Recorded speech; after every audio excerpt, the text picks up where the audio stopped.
Sahabat Prof. Rudi dimanapun berada, saat ini kalau kita melihat kurva peningkatan COVID-19 di Kota Makassar memang cukup tinggi dan Sulawesi Selatan menjadi daerah yang boleh dikata berada di titik atas untuk penyebaran di Indonesia sendiri.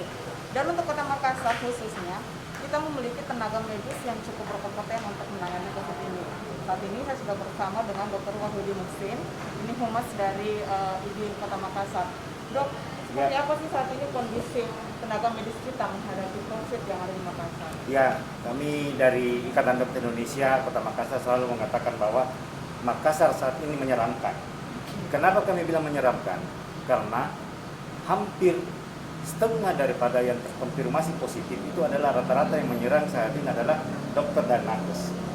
Kenapa? Karena kiriman dari luar Kota Makassar, dari daerah-daerah itu yang membuat kita menjadi kewalahan. Satu dokter atau satu nakes melayani 100 pasien. Tentunya ini menjadi sesuatu yang memprihatinkan. Kami merekomendasikan agar kabupaten kota di seluruh Sulawesi Selatan menyelesaikan merawat pasien di kabupaten kota sendiri. Tidak usah kirim virus ke Makassar. Dok, gini, kalau kemarin kan ada pencanangan percepatan penanganan COVID yang dilakukan oleh Wali Kota Makassar bersama dengan Pak Bub sendiri. Itu seperti apa sih respon dari tim medis sendiri?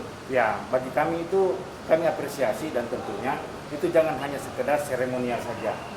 Tentunya yang diperkuat itu adalah tingkat RT RW. Bagaimana bisa mengetahui, men-tracing siapa-siapa yang terpapar.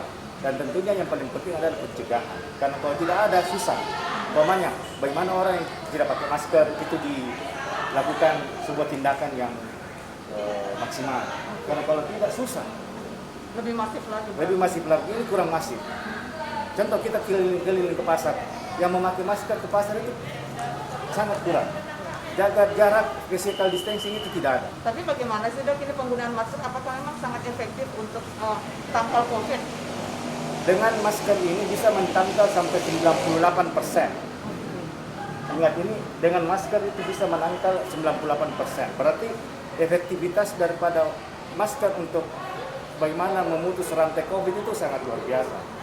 Makanya jaga jarak, pakai masker, dan yang paling utama adalah cuci tangan, itu yang paling penting.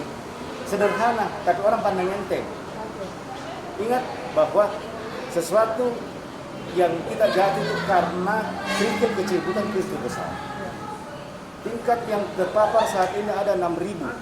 Peningkatan 100 yang terkonfirmasi per hari itu rata-rata 100. Berarti bisa saja dalam sebulan itu bisa menjadi 10.000.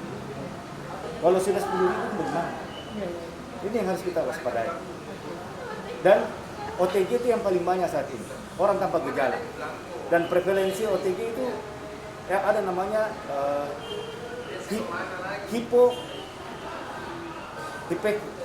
ada yang namanya penyebaran yang sangat luar biasa karena orang-orang beda-beda dia punya daya tahan tubuh.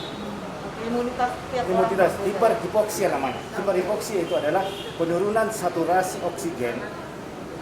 Normal itu yang tidak kena COVID itu ada 100 saturasi oksigen. Kalau kena COVID itu sampai 95 sampai 97. Dan paling parahnya itu yang menyerang adalah sampai 70. Itu yang bisa menyebabkan kematian, serangan dadakan karena OTG, orang tanpa gejala atau yang sudah sembuh dari positif COVID. Ini yang perlu kita waspadai. Jadi untuk mewaspadai ini semua kita perlu dan harus menggunakan masker karena masker ini adalah salah satu cara sederhana untuk menyelamatkan kita semua. Tingkat keamanannya hingga 97%. 97%, dan ini juga sesuai dengan arahan dari pemerintah Kota Makassar juga pemerintah Provinsi Sulawesi Selatan dalam penanganan percepatan COVID kemarin. Oke, terima kasih sahabat Prof. Rudi. Kita akan berjumpa di lain kesempatan. Terima kasih. Ya, sama-sama.